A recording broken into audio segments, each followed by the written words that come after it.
So now they've got to start from deep in their end of the field, and Garrison Hurst takes advantage of it. He takes the handoff, sweeps to his right, gets to the 20. He's in the 30, needs to cut in. He comes back up the right sideline, breaks his hard tackle, comes down to the 30. He's down to the 20. He's down to the 10. He's down to the 5. He's in the end zone. Touchdown! Touchdown! 49ers! 96-yard run from scrimmage. Garrison Hurst breaking tackle after tackle, sweeps down the sideline. Throws off bodies like clothes after a marathon. Young, back to throw. In trouble, he's going to be sacked. No, gets away. He runs, gets away again, goes to the 40, gets away again, to the 35, cuts back at the 30, to the 20, the 50, the 10. He died. Touchdown, 49ers. Third down, Alex takes the snap. Alex looking down in post, and it's good. Touchdown! Touchdown, 49ers! It is second down. Ryan takes the snap, throws the slant to the left side. It's Russell, intercepted! The 49ers pick it, and Navarro Bowman is redemption! Navarro Bowman running it all the way for the touchdown! No greater redemption! The San Francisco 49ers, we can do whatever we want. Click, boom! What's going on, faithfuls? The Nothing But Niners crew is back, here to bring you guys a quick recap of the game, just talk some 49ers, some latest news and all that stuff. Thank you guys for checking us out tonight, man. I really do appreciate you guys, all right? Shout out to everybody in the chat. I see you guys out there, man. Can you guys hear me okay? How we sounding, man? We good? We good? Callie, first one in the chat. I see you, bro. I see you, bro. What a play. What? All right. Sounds like y'all got me. Y'all got me good? Y'all hear a little feedback, right? A little bit of an echo. It's okay. It's okay. I'm out here in the man cave for my guy. I'm at his house now. Gonna light up a cigar soon. But hey, listen, man. Let me run through these formalities really quick, just so everybody knows the good stuff, okay? Hit that like and subscribe button on the YouTube channel. Let other people know where to find us, okay? That always, always, always helps, okay? Turn on your notifications if you're a first-time subscriber. If you've been a subscriber and your notifications aren't turned on, I'm telling you, turn them on. You're not going to want to miss anything, okay? Give us a follow on some of our social media platforms. We have Twitter and Snapchat.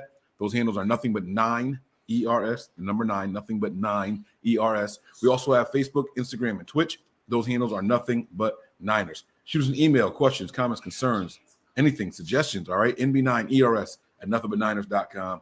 As you guys know already, I am 49ers Mike _NFL. Can I get my name to pop up on the thing? How do I? Let me see if I can do that. Will it pop up? Yeah. No. Oh, the banners got me blocked. What a hater, man. What a hater. That's crazy. Oh, well. It's all good, man.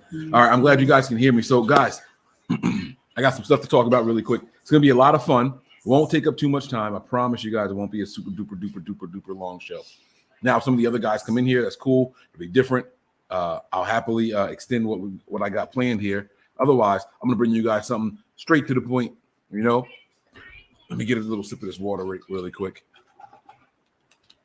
All right. So hopefully everyone's doing well. Hopefully you guys are enjoying the new year so far. New year, new team, new QB, like new me. Who this? What is it? New QB? Oh. Okay. That's good stuff right there. Aqua. Okay. All right, guys. So we got to talk about a couple of things here, okay? First and foremost, the latest news concerning your 49ers. All right. Where's my little banner here? Where's my little banner? Where is it? There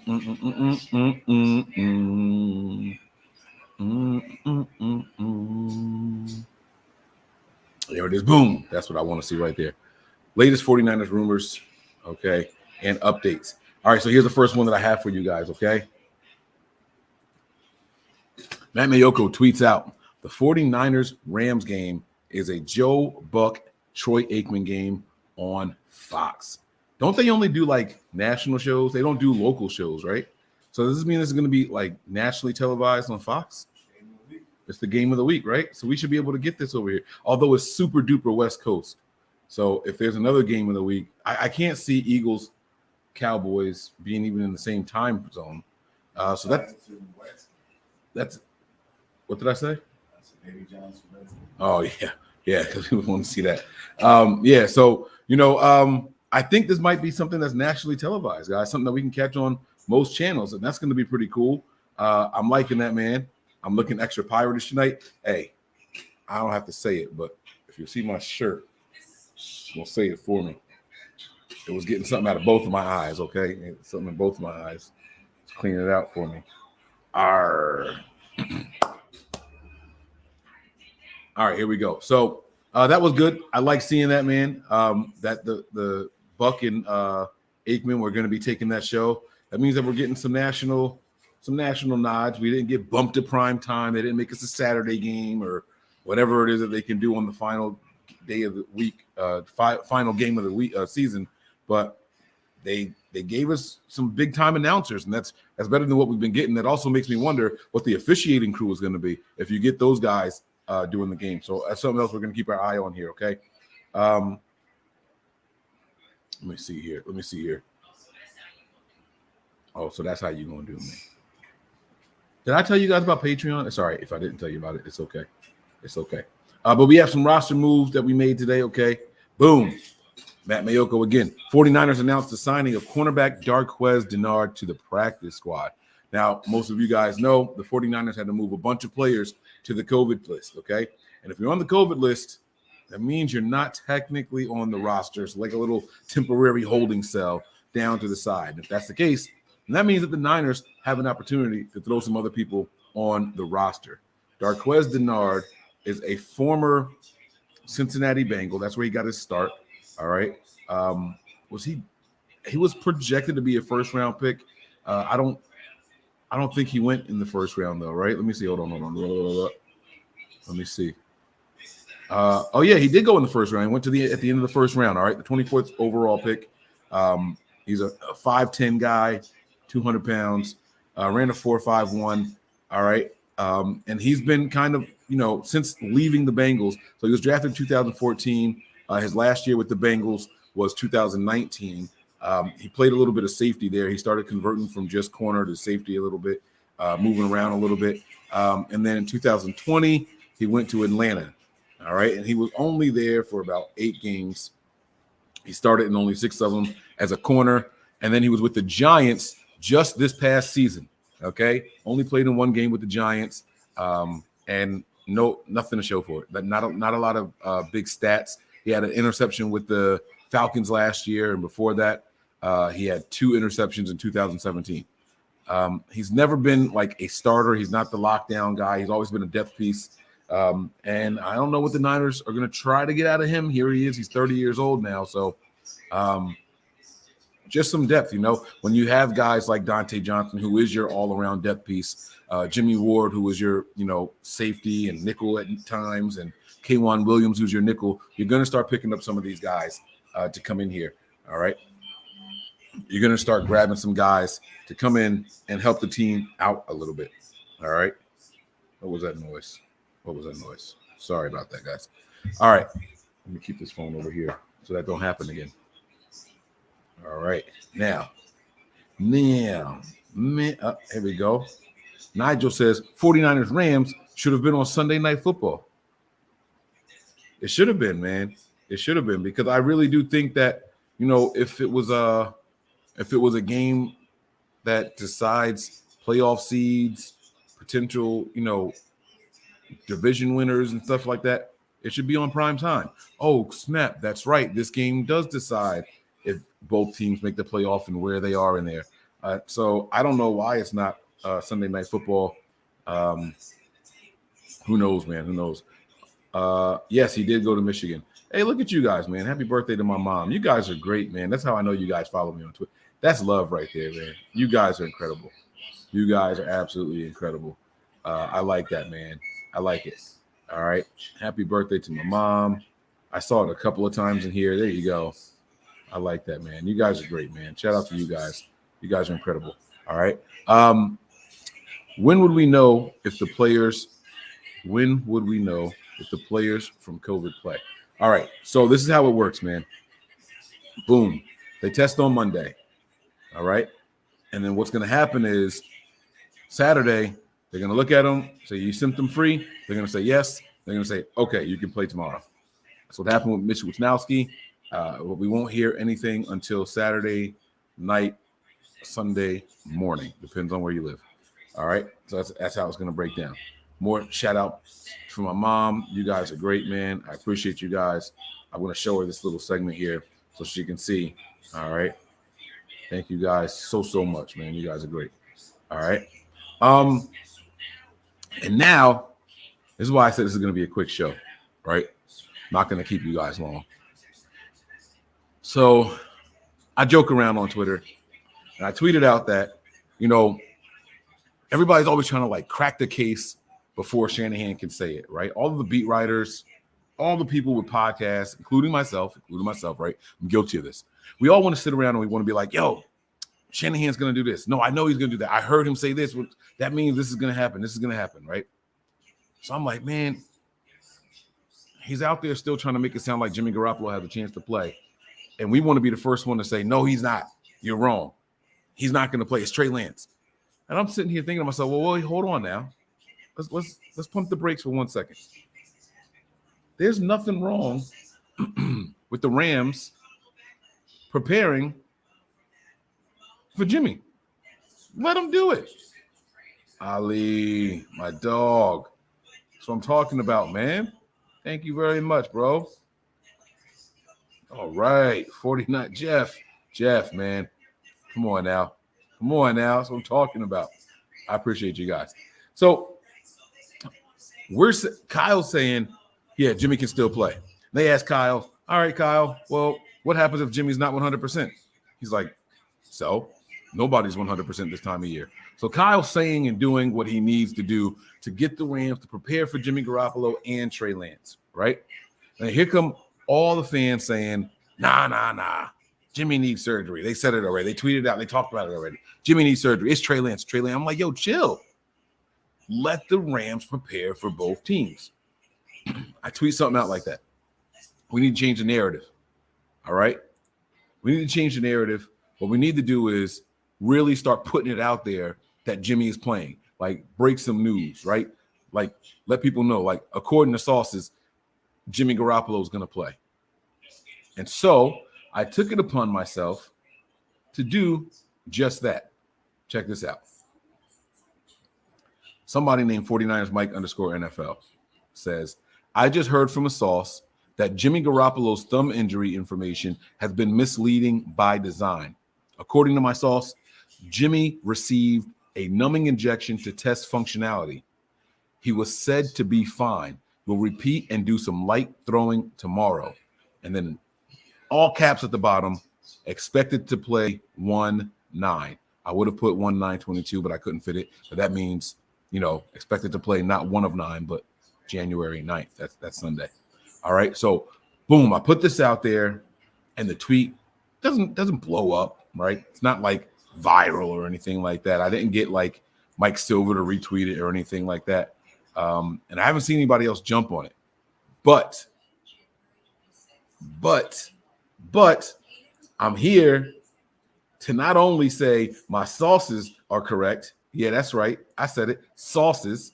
Not only are my sources correct, I'm bringing some real backup. And I can't, and I'm gonna do it right now. So you guys get to hear my backup, okay? Now, normally, I come on here and I tell you guys what I think. Sometimes I'll tell you guys what I heard, right? But this time, you guys are gonna hear it for yourself, okay? Now, this is a trusted source. This is somebody who has access to practices and the facility, okay? It's not a phone call. So I want you guys to hear something. Now, keep in mind that since last Thursday, the word has been Jimmy Garoppolo has not thrown at all. Never. Right? They said that, he's going to go to the field and see how he feels and see if he can throw. And they asked Kyle straight up, has Jimmy thrown? No. Right? Kyle said no. The last interview before the game, Kyle said no. He did not throw. Remember that, okay? Don't trust me. Go back, watch it, okay? Go back and watch the pressers until you hear this. Not that. That's not it. Don't worry, that wasn't it. All right, here we go. You ready? Let me see. Hold on. Oh shit, I fucked up. All right, I'll let you guys hear. And actually grab the rope. I mean, that's a hell of an effort. With the wheel in one hand, you're grabbing flying. KNBR interview. Impressive. Yeah, with Tim Ryan. Out, go old school, man. You know that. You Color know that. caller. You got to grab Just it, check man. this out. That's it. Finger be damned. So it sounds like we're going 51-49 Trey and the Vegas odds right now. Here we go. Every Listen. day this week, we'll speculate. Yeah. Yeah, it'll be heavy speculation. And again, I do think there's a chance Jimmy plays. I did see him throw last week, but again. Did y'all hear what Tim Ryan just said? Y'all gonna act like y'all didn't hear it, right? Nobody caught what he just said. Here, it's okay. I'll play it for you again. I'll play it for you one more time. Odds right now. Every day this week, we'll speculate. Yeah. Yeah, it'll be heavy speculation. And again, I do think there's a chance Jimmy plays. I did see him throw last week.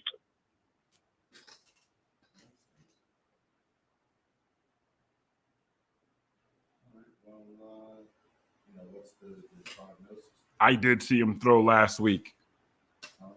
Now I want y'all to contact Tim Ryan and ask him who his sources are. So Mike is always crazy until he's not. Tim Ryan's on KNBR, somebody with access to the field, to practices, who talks directly to Kyle and John and the rest of the staff, the players. And he straight up said, I saw him throwing last week. Now, when Kyle is in his interviews at the pressers, he's saying Jimmy didn't throw in practice. Tim Ryan didn't say I saw him throwing last week in practice. He just said, I saw him throwing last week. And you see the conspiracy theories out there where Jimmy's opening the water bottle and you know what I'm saying? Things are a little, what? Maybe, right? Maybe, just maybe. Okay. But you guys just heard it. Now, don't sit here and try to convince me of anything. I'm going to give you guys, you know what I'm going to do? I'm going to do an Eric Crocker here. I'm going to post the link in the chat. And I'm going to bring you guys in here one by one. And you guys tell me if you think there's a chance Jimmy Garoppolo can play. And then you tell me if you think Jimmy Garoppolo should play. Okay? I'm going to post the link in here. Here we go. All right. There's the link. Now, y'all tell me what y'all think. This has nothing to do with Mike, just y'all opinion. Okay? You guys let me know when you're ready. Y'all pop in here. I will happily bring y'all on. Now, tell me Tim Ryan's crazy, who he claims he saw Jimmy Garoppolo throwing last week. Tim Ryan's words, not mine. Okay? Don't kill me for it. Don't kill me for it. Come on in here. Don't be scared. I don't bite. All right? Come on now. Look, see, I'm always crazy. Mike always crazy till he not. Y'all gonna okay. Now I don't nobody want to come on here and say nothing, right? You see what I'm saying? You see what I'm saying? I don't even know what time this means. It's a 4:25 game now. They starting at the same time as us. Is that it? Is that what's happening? I mean, I understand the league doing that because they don't want the two teams watching the scoreboard and tapping out. You know what I'm saying? So I completely understand that. Here, let me let you guys hear just a little bit more of this. Okay. We're leaning right now. It's 51-49. You got to give it to Tim, though. At least, going back to the boat thing, dude, at least you reached out and actually grabbed the rope. I mean, that's a hell of an effort. With the wheel in one hand, you're grabbing flying ropes. That's pretty impressive. Yeah, when in doubt, go old school, man. You know that. You know that, man. You got to grab it, man. And finger be damned. So it sounds like we're going 51-49 Trey and the Vegas odds right now. Every day this week, we'll speculate. Yeah. Yeah, it'll be heavy speculation. And again, I do think there's a chance Jimmy plays. I did see him throw last week, but again, I mean, I don't know how much that ligament's hanging on. I have no idea about the details. Right. I know I had that injury, and it was 4 damn months. Yeah, wow. Drew Brees had it, and it was whatever, 6 to 12 weeks or something like that. Yeah. So, oh man, but they got the win. All right, Kid did it. The defense played great. Now Tim Ryan says that. That's cool. Call Tim Ryan crazy. But then y'all gonna make me really get in my conspiracy theory bag. Y'all just remember y'all did this to yourselves, okay? Now I'm gonna play another one since nobody wants to jump in here. I'm gonna play another part of another interview that I heard. Okay, and this is Eric Branch detailing the details after talking to doctors about Jimmy Garoppolo's injury. Okay, so this is Eric Branch, someone else who covers the 49ers, someone else who's around the team, okay, in the press box and things like that, okay? So I want you guys to listen to this. And I know Kyle and the 49ers like to string this out so the opponents don't know. But do you think there's a real scenario where Jimmy Garoppolo comes back and plays this game in LA on Sunday? Can you guys hear that? Well, so I guess I'll answer that question. I'll back up and just what you said as far as, wanting to get an advantage and string things along. And so when, it's been nearly 2 weeks. And so it gets to the point, are we all being led, by the nose by, Shanahan and the 49ers? Yeah, I think he could play. He could play, when it's just all a smoke screen, to get, have the Texans and now the Rams guessing. And so I initially had talked to a, orthopedic surgeon when this first came out, about Garoppolo's injury, and he was pretty dubious about Jimmy being able to play, at least in the guys. He's a columnist. He's long-winded. Have gotten more. This is the guy that asks all the really long questions that we have to, at pressers. This is so all we have. Just bear with me coming here. From the 49ers, and then I guess some national reports as well, just about that. About the specifics of his injury. I was like, oh, okay, well maybe a hand surgeon can provide clarity, and he could say, okay, based on this information, yes, this coach is, like a better term, BSing, or no, actually, there's a real chance he could play. So I say all that to say. So he reached out to an expert. Our expert, a hand surgeon, who I didn't include in the story, but he's somewhat has some Stanford education. He is a consultant to the. He's trying to validate his sources. NHL. So he does have some credentials. And he said, based on what the information that's been provided, that there certainly is a chance that Jimmy Garoppolo could play. Now he explains why Jimmy could play on Sunday. The break. He has an avulsion fracture, meaning when the ligament tore a piece of the bone off the base of his thumb. And so what he, really focused on was the fact that the Niners have described that as just like a fleck of bone. And he said that determines the severity of an avulsion fracture is how much of the bone is being pulled away, because that is where we're talking about, the stability, and the significant chunk of the bone, then there's just no stability, and the thumb is going to be pulling away, in the wrong direction, and you just really don't have any chance to grip.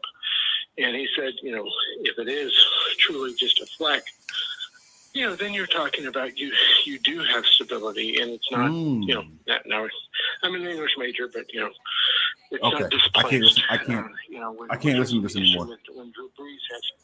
He's too long-winded for me. Thank you, Eric Branch. So Eric Branch comes out and says that it's a fleck. It's not like a bone break or anything like that. It's a fleck. I don't know what the hell a fleck means, but according to the hand surgeon that he talked to, you guys like my lighter? Huh? Bang, bang, baby. But according to the hand surgeon that he spoke to, if it's a fleck, Jimmy has enough mobility in that thumb to actually play grip throw at football effectively. Okay? Now, you guys got to remember, Jimmy Garoppolo has been sitting around for 2 weeks. He's been sitting around 2 weeks just healing, getting ready, preparing for his moment. Okay? Now, all of a sudden, these people are putting out there in the world, in the universe, hey, Jimmy can play. Jimmy can play. Don't just take it from me. Go out there and listen to the people who get paid to cover the team. I'm a nobody. I'm a guy in the garage with a cigar and a big-ass jug of water. That's all I am. That's cool. You don't got to take it from me. Okay? But y'all have to go out there and just listen to some people. Listen to some people. There's a chance, man. And I don't want y'all to be upset. Now, I do want to transition to the game, though.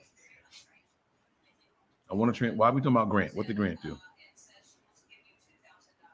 What are we talking about Grant for?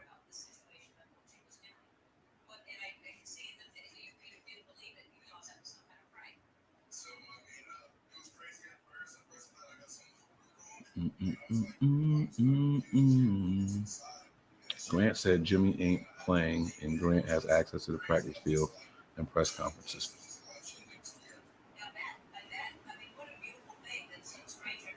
Is this why we're talking about Grant in the chat now? I don't know. Y'all better be careful. Grant pops up, man. He's like the boogeyman. All right, so let me keep the show going here, man. Let me keep the show going. All right, I'm sorry, guys. So I'm watching the game again over and over, right? And it really was a tale of two halves. We talked about it on the Overreaction show, and it was a good game, right? I'm not going to sit here and rehash it. There's 40,000 49ers podcasts out there, and all of them are going to give you much of the same type of recap. I'm not going to do that. What I will do is this, though. Let me talk about some of the things that I liked from the game, some of the things I didn't like from the game, and then I'll let you guys go, okay? I'm going to do offense and then defense, pros and cons for each first, okay? I'm going to start with the offense because that's what everyone's talking about. The positives about the offense.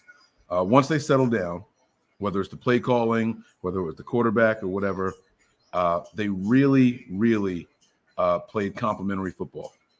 I really, really like that, man.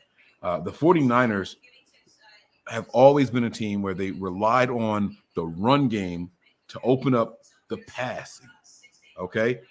Keep running, and the defense does this. Keep running. Defense does this. Keep running. The defense does this. And then, boom, you can hit them here. Now, here's the thing. Here is only 7 yards beyond the line of scrimmage, okay?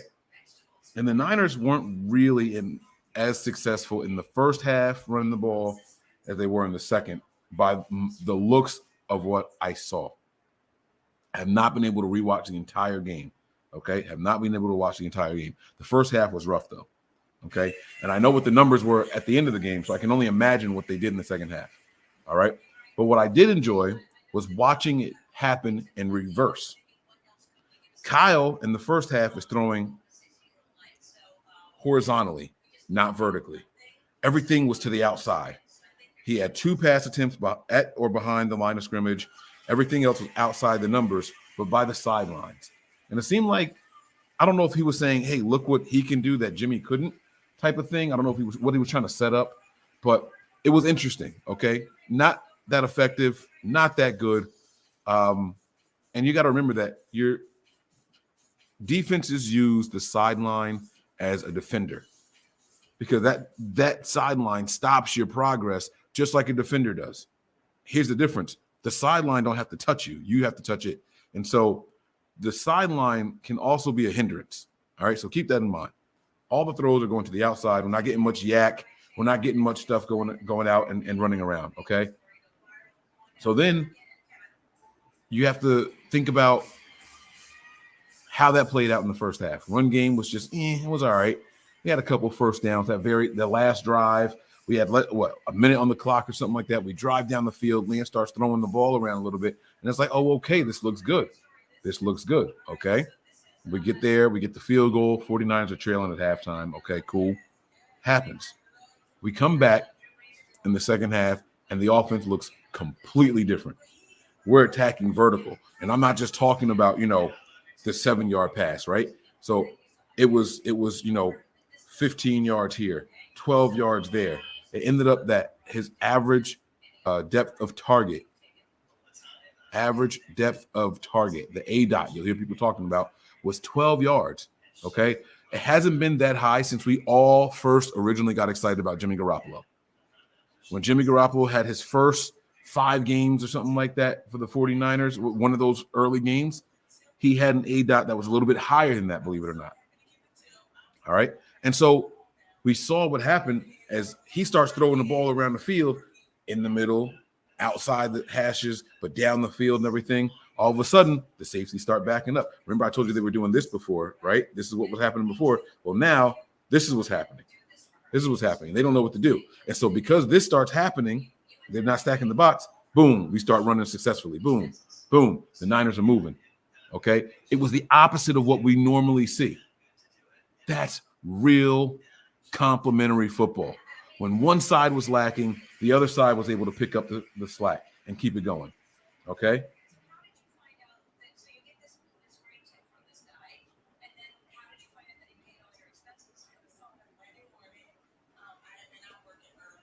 Oh, excuse me. So I really like that, man. I really, really like that. What else did I like about the offense? I like Trey Lance settling down. I like Trey Lance coming into his own. He never really looked flustered. And I'll talk about it later on with some of the guys on here. But I think the more Trey Lance has to do in the given play, the better he is. I think all right, let me speak for myself, right? If I'm given a singular task, just one thing to do, it's hard. And I'm talking like, even if it's just, hey, let's sit down and watch this movie. I can't just sit and watch a movie. It's really, really hard. You guys watch me all the time on this show. I'm never just doing just this. I'm smoking something. I'm looking at something. The TV's on and I'm watching something else. And I can keep going and I can flow with everything, right? But I can't just do this. I don't know if it's ADHD or what, right? So then you look at Trey Lance, and I feel like it's the same thing. Shotgun throw, steps back, throw, no big deal.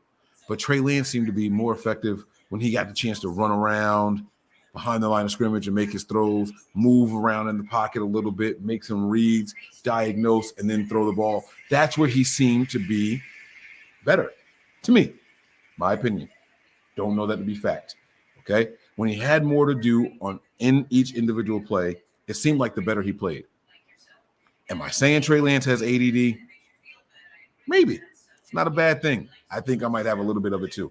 I sit down to watch a movie and I have to read Twitter or look at Instagram or play Woodoku. I don't even know if you guys know what that game is, or Spades or something. I can't just sit and watch the movie. It is torture to me.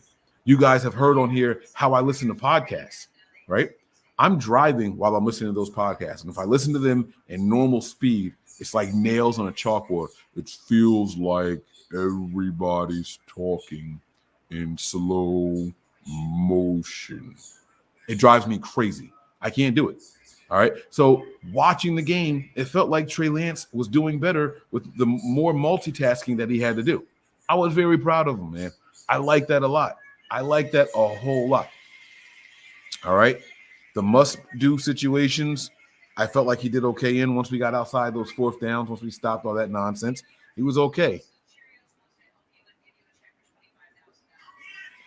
What else did I like? I liked the incomplete pass to Ayuk in the end zone. Phenomenal throw. Phenomenal throw. The balls and galls it took to make that attempt. And he put it right there.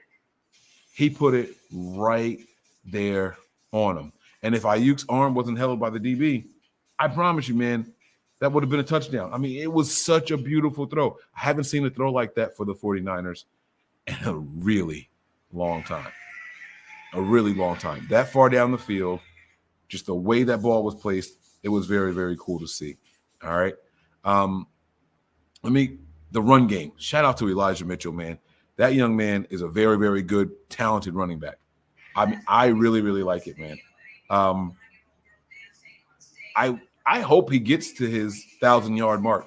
In 11 games, he could get 1,000 yards. I mean, he's at 870 something right now. So what is that? 100? I think he's at 873. So he needs 127 yards. He could definitely do it, man. He can definitely do that. And so I would love to see Ayuk become a 1,000-yard rusher for the 49ers. You know, it's not that we haven't seen one here or anything like that, but a rookie that's missed all those games, that's special, man. That's really, really special. I like it. And so I want to see him do it. Shout outs to that young man. He seemed very focused, very, very humble. He actually had an interview I listened to today also. So it's not bad. The other thing, let me think about what else I liked from the offense. The offensive line playing pretty good. They're going to have their hands full next week. But I'm not here to talk about that. I want to talk about what was positive. I liked not seeing so many penalties on the offensive line this game. Trent Williams is going to get you one a game. That's fine. I've accepted that now. But those guys are playing solid football, man. They're playing solid football. We saw my man Compton get blown up. It's going to happen from time to time. That's Tom Compton. He's not your starting right tackle. He's a backup. But the offensive line is playing well considering. I remember when they were in week 5 against the Cardinals and it was Trey Lance, the offensive line had a bunch of holding penalties. I just remember the one. Maybe I'm wrong. Maybe there were more. But I only remember the one holding penalty in this entire game. And so that means that they made some mental adjustments, man, and they were playing really, really well and protecting well for Trey Lance. Another thing that I liked, Trey Lance in that same Cardinals game had a lot of tip passes, a lot of batted balls. Again, only saw one. A big turnaround, man. It's encouraging to see the growth and what Trey Lance in this offense with this offense can do. All right. Here's what I like the most about this whole Trey Lance experience. The team was trailing.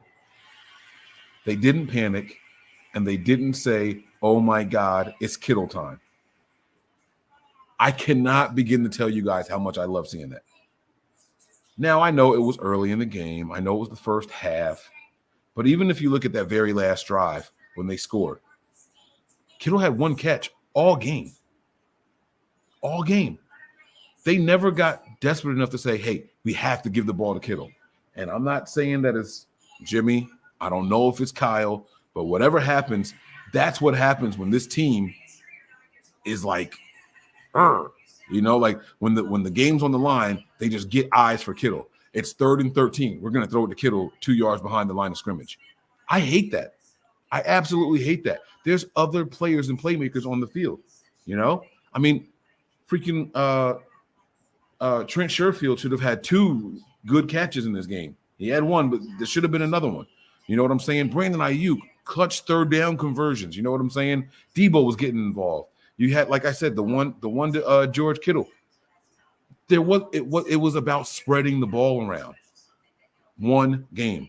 I liked it. I liked it a lot, man. I really, really liked it. Okay. So good job to the offense there. The negatives on the offense. I would like us to see involve other running backs more. Okay. I would like to see them running the ball with other guys just a little bit more. Okay. You have this young stud in Elijah Mitchell, and it was 7-23. The game's over, and we're still out there running him, knowing all the injuries he's battled, knowing the difference it makes when he's in this game, right? Why were we continuing to run with him? All right. I don't know. Kid, fake an injury. Go to the set. No, don't do that. Like, he's got to get these yards. Here I am saying I want him to get 1,000 yards, and here I am also complaining that he was in there at the end running the ball in garbage time. I get it. If you're a starting running back, that's what you have to do. I understand, but there's other options available. And if we make it to the postseason, he's going to be a big part of our success and failures out there on the field. We need him. We need him. Okay.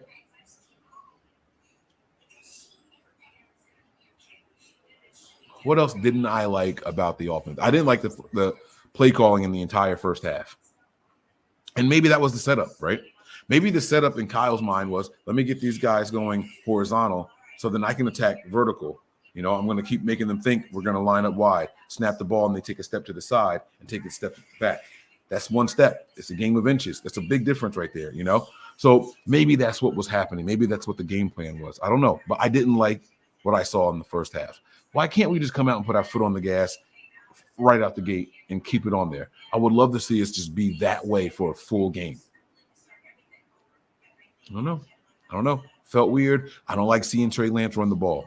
I put out a tweet. I didn't crop it for this episode, but I put out a tweet and said, I think I like Trey Lance, the thrower or passer, more than I like Trey Lance, the runner or scrambler. I don't like seeing it. I don't like seeing it. I don't like the way he takes hits. I don't even know if I've seen this kid slide yet. Again, I didn't watch the full second half, but that first half, he was getting popped. He was popping other people too, but I don't want to see my quarterback putting big hits on people. I don't. I hate seeing him running around and not knowing how to get out of bounds or get down or slide. It was driving me crazy. And I only saw it a couple of times, but it was enough to bother me.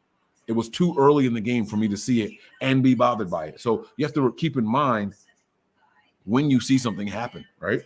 If it's the first quarter and I see my quarterback get hit twice already, I'm nervous for how the rest of that game is going to go, especially considering what happened in Arizona and how often he was running and getting hit. You know what I'm saying?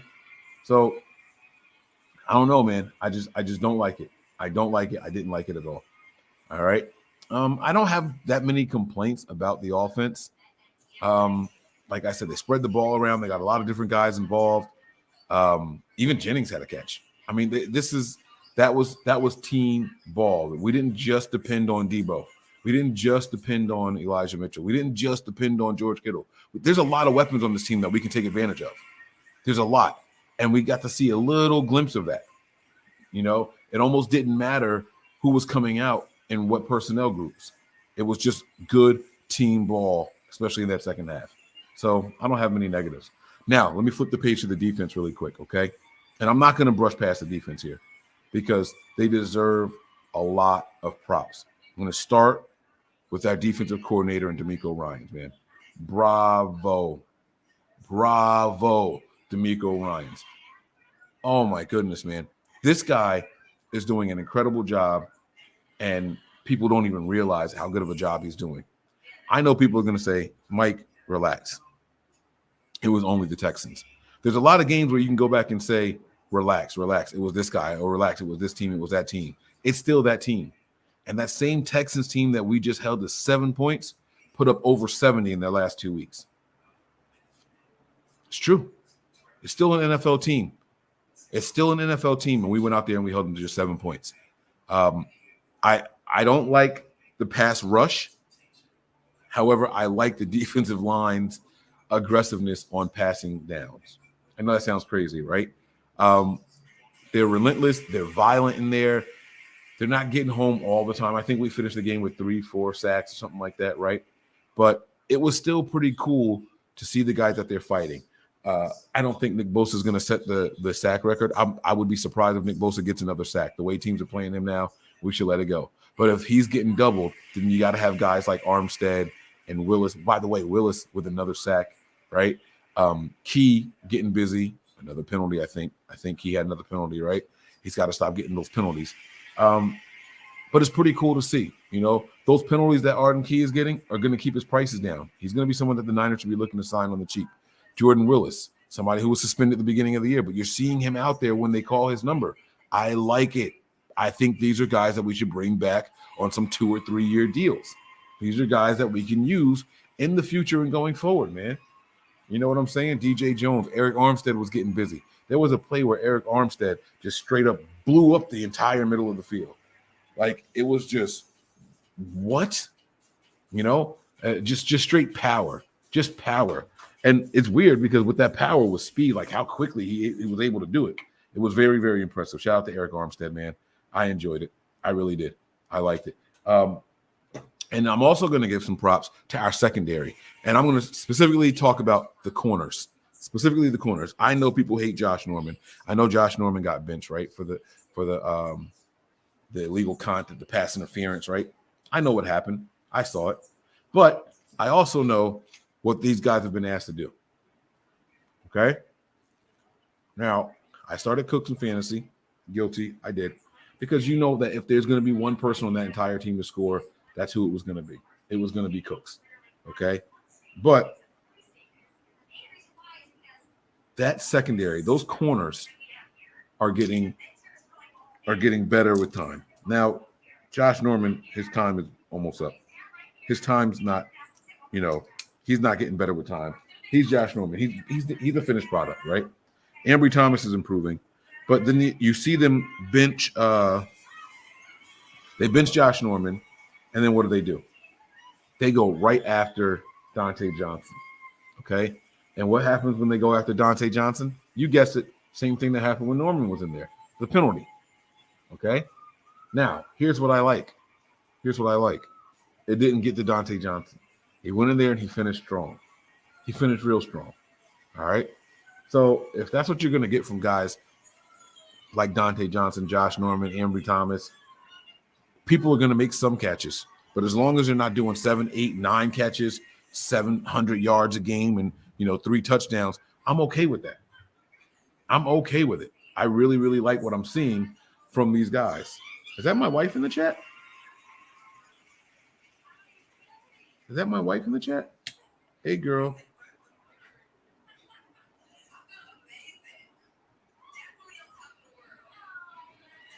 So the defense, the secondary, kudos to those guys. The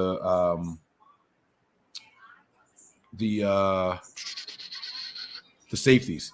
Jimmy Ward, that's definitely my wife. That's definitely my wife right there. Okay. Jimmy Ward and Jaquiski Tartt are the best safety combo in the entire NFL. I said it weeks ago. I'm saying it again. I'm doubling down on it. I'm tripling down on it. Okay. Jimmy Ward and Jaquiski Tartt are the best safety combos in the entire NFL. And it's not close. It's not close. The way those guys are used, how they're interchangeable, the way they complement each other, the way they communicate, and the way they keep that secondary in line and intact. It's really, really good. I know people don't see the turnovers. I understand all that. I get it. You don't see the turnovers. Cool. I get it. You don't see a lot of people smoking us in the secondary either. You don't see it.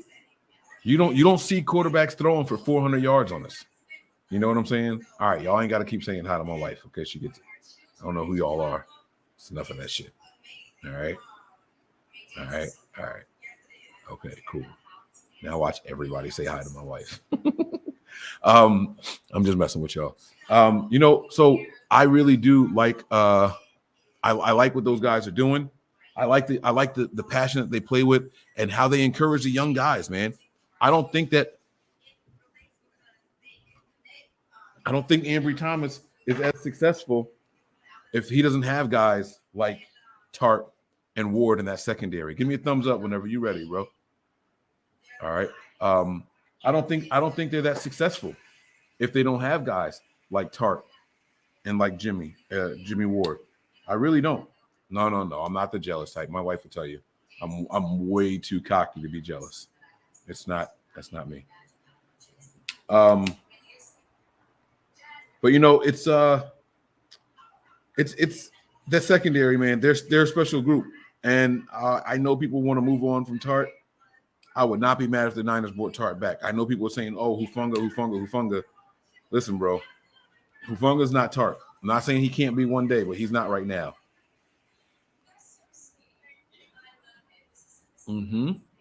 Raphael, you're absolutely correct. He says Ambry's getting better. You're absolutely correct, man. Ambry Thomas is getting better with reps, and so will Lenore. Yeah, man. That's what happens with all rookies. Rookies aren't finished products the moment they step on the field. I try saying that over and over and over, and people just kind of look at you weird, right? Like, they're not finished products. People will watch a rookie in his first game and be like, oh, he's trash, he's a bust, he's a bum, we should get rid of him. Like, what are you talking about? Were you ever at the top of your game your first day on the job? I don't care if you were at McDonald's. I don't care where you worked, your first job, your first day. There's no way you were at the top of your game on your first day. So I don't want to hear that kind of stuff, man. It drives me crazy when people say things like that, man. It drives me absolutely insane. All right, let's do this. I'm super zoomed in. I gotta get that. There we go. Oh, my bad. Nah, it's all good. Ambry Thomas is absolutely getting better, man. What I'm doing right now, man. So I went through my positives and negatives for the offense. I'm doing my positives for the defense, man. And I really, really think that this secondary deserves some props. I know people hate Josh Norman, but I like the secondary, man. I like what we've been able to do with the players we've been able to do. Y'all got to remember, we don't have our CB1. We don't have our CB2. And I don't even know if we have CB3 out there right now. You know what I'm saying? Like, But whatever, we've been doing it with depth, and we're not getting beat for 400 yards a game in the air. I like it, man. And yeah. And they're not giving up many touchdowns as well. I don't know. It's bittersweet, man. Can you imagine what the secondary would be if they had better DBs, though? Yeah. And I think I think the banking on the defense was more like, hey, pass rush, get home. If the pass rush gets home, the DBs will look a little bit better out there. And you can see quarterbacks are going out there throwing the ball down the field, man. Josh Norman has never been a cornerback that's going to, like, be able to cover down the field. Like, you know what I mean? So, like, he's a physical guy. He's going to try to jam you at the line of scrimmage. If the guys get back you, he's going to try to catch up, but he gets called for calls. It's just what it is. Like, you know what I'm saying? It's unfortunate. Y'all better cut that babyface crap out. I'll start singing, y'all. You got that whip appeal, so come and work it on me. They don't know nothing about that, Mike. Oh my! Nah, I never heard of it. Okay, all right. I ain't even gonna let you. Yeah, that's gonna be my thing for this year. I'm not gonna debate everything. I'm just gonna be like, yep. No. Debate it. No. What is there that's debatable? How fun can the show be if there's no debating? Nah, I'm gonna let Nick do that, man. You corny, man. I can't want to show for a debate. Because I know Babyface. Like, that's why that would not even work. I wasn't saying that you did. I be joking, man. I know. That's what I'm saying. That one I was gonna let go. That's why I was like, nah. Gotcha. Yeah, that one. Oh no. When we talking sports, if I don't agree with y'all, say, okay. Natural. I didn't know. See, I didn't know where you was coming from. They didn't know where you were coming from either. Let me plug in my other camera. I can't just let it like that. I just can't let it like that go. So I started with props to DeMeco Ryans. I think he's doing a phenomenal job considering he's only got one pass rusher. And let me tell you, man, I shouldn't say this because we're nowhere near draft time, right? No. I think our second round pick is going to be another edge guy. I think our second round pick is going to be another wide receiver. I'm just playing. We always draft wide receivers with the second round picks. Oh. Hey, let me go off and come right back on. I want to hook up another. I hate this camera. Okay. All right. Go ahead. And now rise up. All right. So, I think if we had one more consistent pass rusher, all right, with the rotation. So just because you get the one pass rusher doesn't mean that you no longer need to have guys like Jordan Willis or Arden Key on the team, right? You still need those guys. There's still a need for those guys because your two edge guys can't play all game long. And so you still keep those guys, and you get a rookie in here that can come in here and do some damage. We good? Ready? Oh, okay, my bad. So you still go out and you get those guys. Okay, that's what I would be looking for. But DeMeco Ryans has done a phenomenal job, and he's doing it with whoever is in the building. Whoever's in the building, I like that. I can't sit here and say he inherited the team, right? He's been part of it. He knows the personnel very, very well. And being a position coach, you probably know the personnel better than coordinators. Okay? Now, the linebackers. So at first I was like, man, the linebackers didn't have that good of a game. I know Marcel Harris. I know he had the interception, right? First I was like, the linebackers didn't have that great of a game. There's nothing to write home about. Then I stopped to think about who exactly was out there. All right. I don't remember yelling at my TV. Oh, come on, Harris. What are you doing? There was one time he over pursued, but that's Harris, right? He's like he was the embodiment of all gas, no break, right? Like that he does that. One a game ain't bad, right? Flanagan Fowles is out there. Did y'all even know that he was playing on Sunday? Like, did y'all know that Flanagan was out there? Like, I think Flanagan, I think furniture, Raymore and Flanagan. You know what I'm saying? I don't remember getting mad at him. I don't remember yelling at the TV. What are you doing? You're not supposed to be there. You're supposed to be here. I don't remember seeing linebackers going this way and doing a speed turn to see where the other guy went. And you didn't see that, man. You didn't see that. I like that. I like that, man. Those are the pros that I have for the defense, man. Shout out to the defense as a whole, man. The defense plays as a very good complementary unit. Just, oh, shit. Oh, shit. That's the same thing I just said about the offense. I just realized it. It's the same thing I just said about the offense, that the offense was like a complementary team. Like it was, the run game's not coming. Don't worry. We got you here. The pass game stepped up and opened up the for the run. The defense, hey, man, y'all don't have the pass rushers. We're going to lock them down back here a little bit longer, give y'all a little bit more time. There was a coverage sack in this game. You know what I'm saying? Secondary, y'all not strong enough right now. Hey, we're gonna give it a little bit more gas up here on the defensive line. All of a sudden, we got complimentary football everywhere on the field. That's special. That's dangerous if we make it to the playoffs too. That's very, very dangerous, man. I'm telling you, it's dangerous. It's dangerous, bro. Okay. And then special teams. Special teams was special. I thought they had a decent game. I heard that every kickoff, the opponent, the Texans, averaged starting from their own 25, while we started from our own 30. So that's good. That's good. That was our average starting position. Their starting position was 5 yards behind us, basically a touchback every time. So I can deal with that. And they say that that's what you're going for. Okay, so it's cool. Mitch Wisnowski was doing some weird stuff out there. I noticed for a couple of the punts, Mitch Wisnowski wasn't squared up with the line. He was kind of turned sideways and received it. But I also noticed it was angled. So I'm wondering if that was like what they told him to do.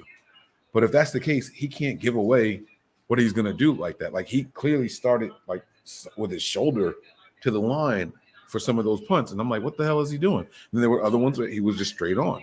So I don't know. I don't quite know. If you don't know the calls, it's hard to sit here and say that he did a bad job or a good job. And I'll never, ever be that guy to sit there and say it. I know for a fact that Bradley Pinion, a lot of people said, oh, he can't boot it. I know for a fact that Bradley Pinion was instructed a couple of times to kick the ball high so that there could be no return. Don't kick it as deep as you can. Don't out-kick your coverage. Kick it high so that way when they have to fair catch the ball wherever it drops.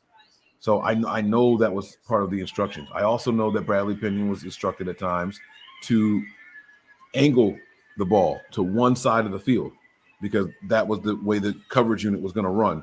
Without having to look back to see where the ball was going, they snap the ball, and the people going out to defend are running in this direction. So that's the direction he was told to kick. They don't have to run straight and then look to see which way the guy is going. They were running towards the ball already. So Bradley Pinion got a lot of flack for it. I'm saying that to say I don't know if that's what's going on with Mitch Wisnowski. A lot of people are saying that they didn't like how he was playing, how he was turning sideways. I don't know what the call was, so I can't say anything. Here's what I will say. The 2 times I saw him turn sideways to receive the punt instead of straight on, there was no return. So I have to think it was by design. So I don't know. Do you have any pros and cons for the offensive defense and special teams even? Offensively, I think that the 49ers are able to move the ball downfield with the addition of Trey Lance. I mean, if you get a chance to watch him, he's looking to push the ball down the field, opposed to throw those short, accurate throws for yak yards. I mean, those did start to eat up in the second half. When you go through the first half, you guys, it was a slow start for the whole offense, right? So the first quarter, and they didn't really get started till after the 2-minute warning. I'm talking like 38 seconds, really. If you really want to get down to it, is when it started to heat up. And so if Trey Lance can move the ball within 38 seconds of an offense, that's saying a lot. And then that kind of picked up his mojo, but I think it was more or less Kyle Shanahan just letting him be Trey. Like at some point, you just got to let this kid go out there and just be who he is. And with that, you saw on the first pass in the second half, what did you see? The deep shot down the field, unfortunately, it was intercepted. But you know what? Kyle still allowed him to throw deep. So he was able to take the top off the defense a little bit. He was able to get through his growing pains. Go ahead, Mike. No, I was going to say that interception, by the way. Yeah. If he just put a little bit more on Oh, that. it just needed to be aired out. It just needed to be aired out. Man. George Kittle was sitting right in between the safeties, and unfortunately, the cornerback picked it off. Like, that's just kind of what it was because it was underthrown. But I like seeing the attempt. All right. And I like seeing the fact that, you know, he went out there, he did that, and then he came back out and did it again, right? It was almost the same pass to Deebo Samuel, and this time it was deeper and in between the guys to where Deebo could catch the ball, make a move, score the touchdown. So you're seeing stuff, you're seeing him do things in the offense that we kind of really didn't see before. You do see the bootlegs to the rights, to the lefts. Guys, when I see any one of our quarterbacks boot, it's almost a complete pass just about every time. It's like, yo, all they doing is reading one read, and all they got to do is hit the wide open guy. They hit him, it's yards, right?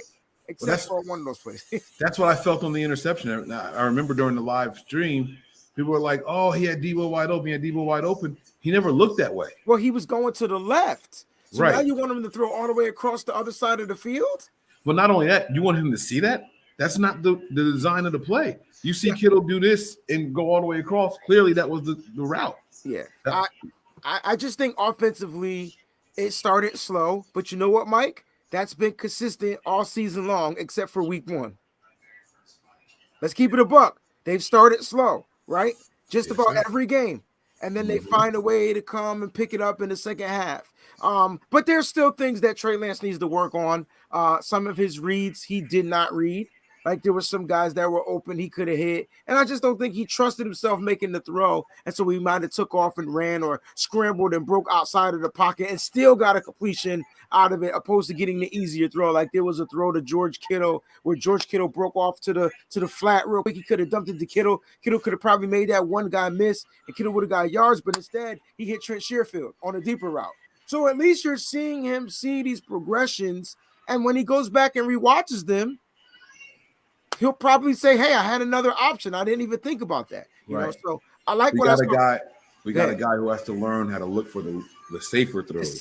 Yeah, that's it. Instead of having to be told and forced to throw it deep. How many times have we seen George Kittle make a catch across the middle when you see Ayuk behind him or Deebo behind him just streaking? Absolutely. Now, I'm just saying, man.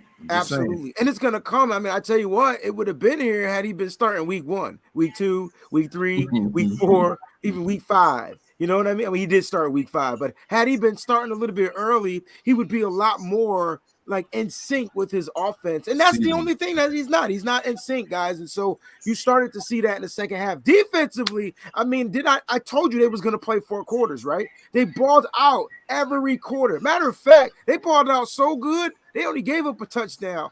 And that was on them. Well, you could say it was on the Trey Lance that was after the turnover. Right. You could say it was off the Trey Lance interception, Mike. But the defense got gassed on that play. They got gashed, and Brandon Cooks ate them up right in the middle of the field. And I think that touchdown was on Fred Warner. I don't think he dropped back in coverage like he was supposed to. If you go back and watch it, you'll see him miss. And he's been struggling with that this season. Just missing interceptions, things like that. Go check it out.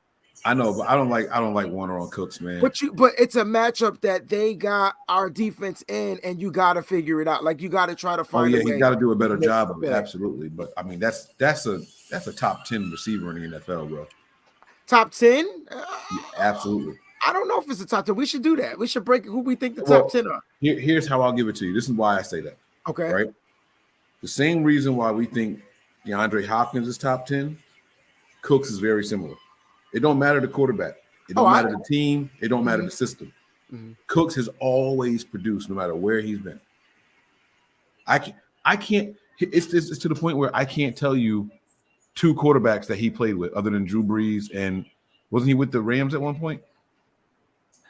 Cooks was with the Rams. He was with he started with Drew Brees with the Saints. He was traded to the Rams, and then the Rams, the Patriots. Sorry, Saints, Patriots, Rams. Now he's with the Texans. He produces everywhere. That's why I got him up there. My top 10 list is a little different from most people. I do know that. I got guys like Hopkins, Cooks, Allen. I don't think Allen gets enough respect in the NFL. But I have Keenan Allen in my top 10. Oh, okay. All right. He's the best probably damn route runner in the NFL. Let me just give you the book. I'm trying to think of another. Oh, my man over in Washington. Oh man, Terry McLaurin. absolutely. Top 10. Got it. I got him in that top 10. It's a tough list to put together because as soon as you finish at 10, people can be like, "What about this guy? What about that guy?" Right. So right. That's a good top 10, bro. That's a good top 10. That's a legit top 10. I'm sorry, but I cut you off. So, what negatives about the offense, man? What bothered you? I thought. I mean the penalties, right? The false starts, the holdings, those things, the intangible parts of the game where we had a touchdown on one hold. The Trent Williams hold. A lot of people don't talk about it, right? And so you can leave your stuff on. I wasn't echoing the Trent Williams hold. No, I turned it in. I didn't know if the back is. The Trent Williams hold. A lot of people don't want to talk about because it was Trent Williams, but I will say this. I thought that was a ticky-tacky call. I didn't see that as a hold, but in that moment, we were starting to get into rhythm. After the hold, the 49ers offense fell flat. It was like, oh, snap, how do we do this now? How do we do that? And then you saw some Tom Compton holds. You saw the sack, right? A lot of negative things started happening for the offense. So I just thought that for me, when it comes to execution and his new quarterback or any quarterback back out there, you want to definitely make sure you can do your best to play penalty free. You can't control what the refs are going to call. But even if they call it, you got to shake it off and get on to the next play. And after that Trent Williams hold, we were in the hold when it came to yards and downs and distance, and we couldn't do much on that. I don't even think Jimmy would have got out of that hold, and he's experienced. And so Trey Lance to get out of a 3rd and long, which he almost did because he threw the ball to Jawan Jennings and then got a lot of the yards back, and we still just had to punt. Absolutely. You don't want to see them playing from behind the sticks, but I feel like we might have the people to do it, man. Jimmy never really got shook by 1st and 20s. Like the team, I don't know. Man. I always feel like the team was able to overcome those kind of things, Yeah. Tommy Huxley, thanks for the contribution. He says, "Where's the crybaby tonight?" Considering that we're both on here, I know he's not talking about us. So is Nick the crybaby, or is it Tony? Tony's not a crybaby because Tony barely talks. So he's talking about Nick. It's got to be Nick, right? Or Brian. But Brian don't really cry though. I mean. Yeah. No, because when Brian disagrees, he does like this laugh thing, like like Nick be getting like heated. He'd be ready to go. Nick, I think he's talking about Nick. Nick's working tonight though, man. He's working, or he was. I think he's still working. I don't know. I can't remember if he gets off at 10 or 11. It's one of those things. They said it's Nick. They said it's Nick. That's funny. Nick be crying. Oh man, everybody knows it's Nick. And Brian just gets super defensive. Yeah. That's it. Oh man. All right, man. That's funny. All right, so defensively, Mike, though, I just really thought like if there's things that they had to work on, same thing, man. They as great as they played, they made bonehead plays. All right. The Josh Norman DPI, like that wasn't DPI, right? Yes, the hell it was. How was it DPI? He didn't hold him when he went by him. If he touched him, then and you call a DPI out for that, okay. But it wasn't a clear grab on the wide receiver. All right, so and now I've only seen this once because to me you're describing the one for Dante Johnson, which was literally the play after. No. I'm talking about the one on Josh Norman, who when the receiver got by him, it's like they touched, but it didn't look like he grabbed. It looked like he touched the jersey. And then and remember, this is the first time ever, the first time in his career, the motherfucker had his head turned around to make a play on the ball.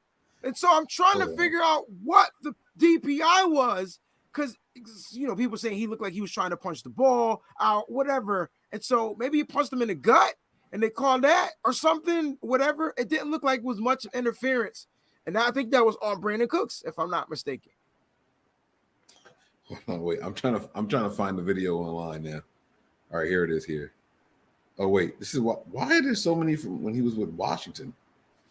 I don't know, bro, but I just know that the refs are so used to calling DPI on the young fella, he gets the bad rap. But I was happy he got benched. It looked like he started to get in his own head because he got beat on a couple of plays. I don't think he got burnt because he didn't give up the play, but he definitely got beat on a couple of plays. Like those guys were putting moves on Cooks. Cooks was cooking them. Let's just call it like it is. Cooks was cooking them. But I just don't know how that was DPI. I felt like now, don't get it twisted. We got some phantom calls in the game because that Marcel Harris joint was that was clearly forward progress. But since they ain't calling forward progress, I'll take it.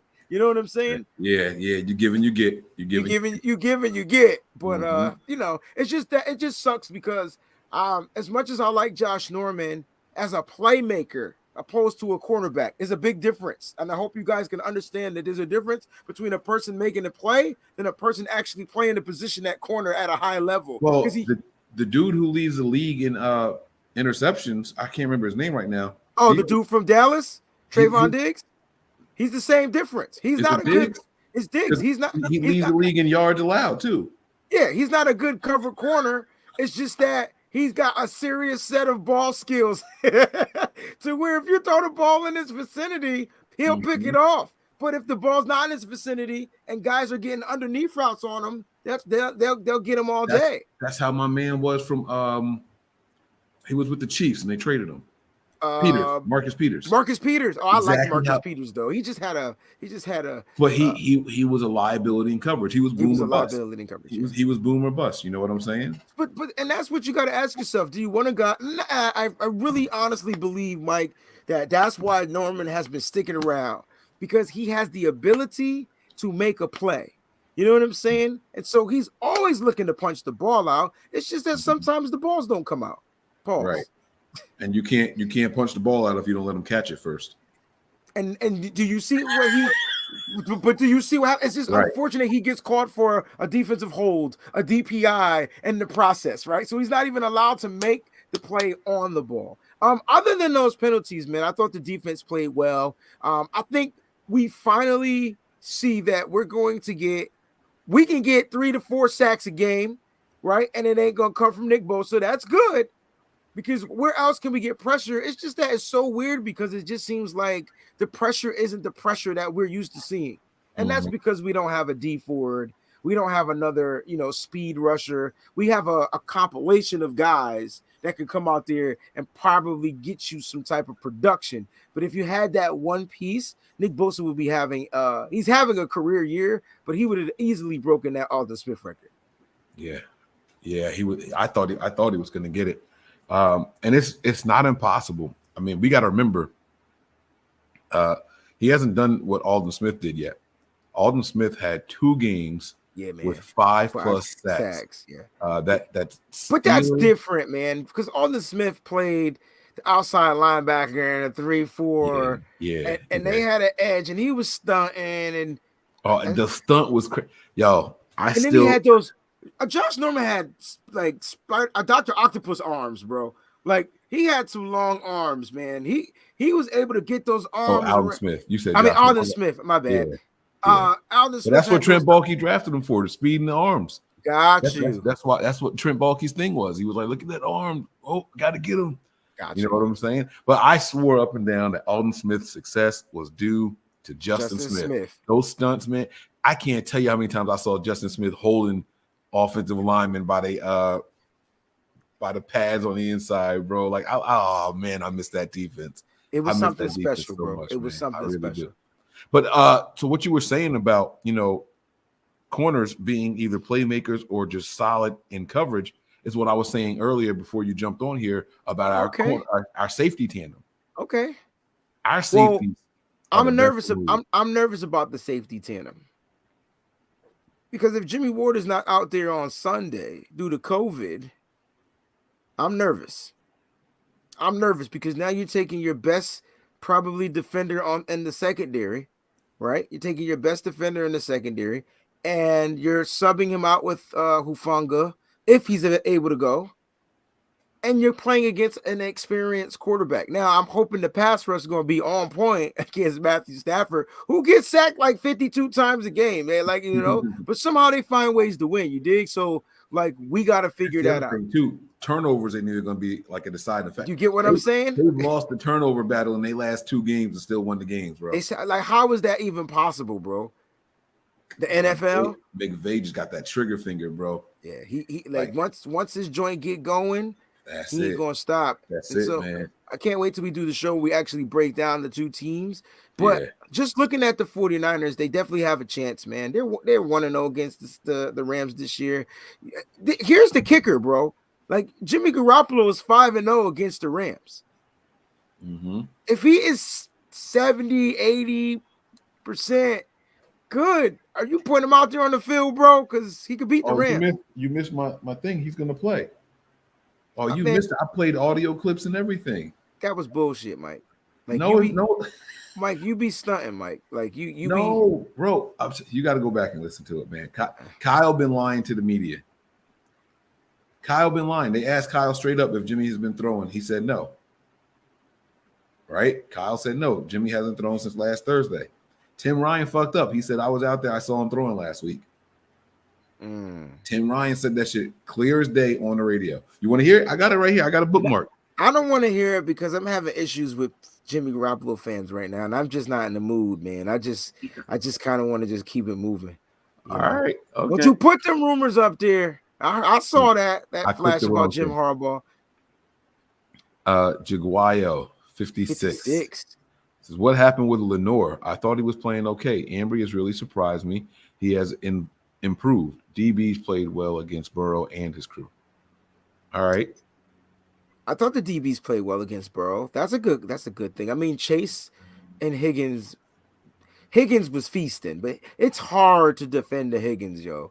Dude's just huge. He's just gonna throw the ball up. If he catches it, he catches it. And if he don't catch it, they'll go on to the next play. I thought Chase started to kind of heat up toward the end, but Ambry had I think that game made Ambry Thomas better. Like that game right there, because he was getting inside, he was getting outside, he was getting beat on some plays, but he was also there. Plus, he almost had an opportunity to make a couple interceptions. So Ambry's been getting better. Ambry has had interception-esque games for the past 3 games. I don't know if y'all peeped that, but he should at least have one. All right. So Ambry is definitely improving. And I tried to tell y'all Mickey Figgies about Ambry Thomas, but y'all don't listen to Breezy. I told y'all you got to give him time to get acclimated to the game. He missed a whole season at Michigan. He played press man at Michigan. And finally, he's starting to grasp the zone concept. You know what he's doing, Mike?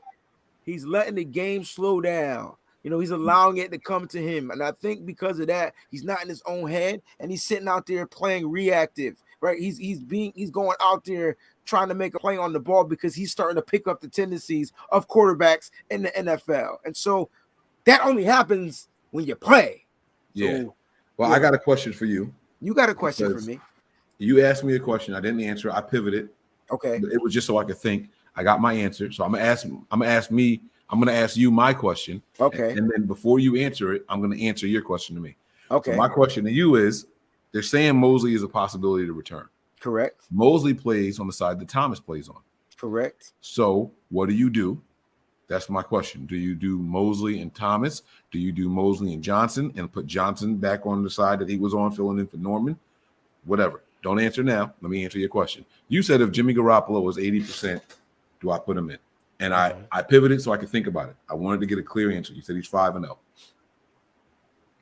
I'm going to say no. Okay. I'm going to say no. It looked to me like the longer Lance played, the more comfortable he got. I felt like if there was another 15 minutes in that game, we'd have scored 30 more points. Because he started to churn. Yep. It started to slow down to him. Yep. And to see that kind of growth from quarter to quarter was pretty incredible to me. And this is a person who went into this game with no expectations, but the last thing I remember of him was that Cardinals game. And unlike most people, I kept telling y'all I was not impressed with how he played in that Cardinals game. I was impressed in this game. And he didn't do anything phenomenal. He had Jimmy Garoppolo type numbers, right? 37 rushing attempts. You know what I'm saying? Like for the team. I mean, that was Jimmy Garoppolo type game. Is what it was, right? That's what y'all asked for, though. Yes, exactly. But we saw some different elements of the game. We saw so many different receivers get worked into this game. Jennings, Sherfield, Ayuk, Debo, Kittle had one catch. Mm-hmm. Tell me a single time you can remember the 49ers trailing in the game and Kittle not be targeted 3 times in the next drive. I'm sure it's happened before, but I can't tell you off the top of my head. It's rare. As soon as we start trailing, it's like, okay, it's Kittle time. We got to feed Kittle. You gotta go to your momentum guy. Yeah. That's my point. That was my point. The offense became less predictable with Lance in there. That's what I'm saying. Kittle had one reception. Just one. But it was the right reception. Yeah. Oh no, I'm not. It's not a knock on him. It's the fact I get what you're saying. Let me see if I can understand it. You're saying that Trey Lance didn't force the ball to the playmaker. He didn't force the ball to the guy. Trey Lance had didn't he spread the ball out to 8 different receivers in this particular game? Like 8 different. It had to be. I just named every active receiver. No, well, not just receivers, pass catchers. I'm sorry, because Juszczyk had a catch. Yeah, so I'm about to look it up now. I'm gonna see how many different. The only receiver that didn't have a catch in this game was Travis Benjamin.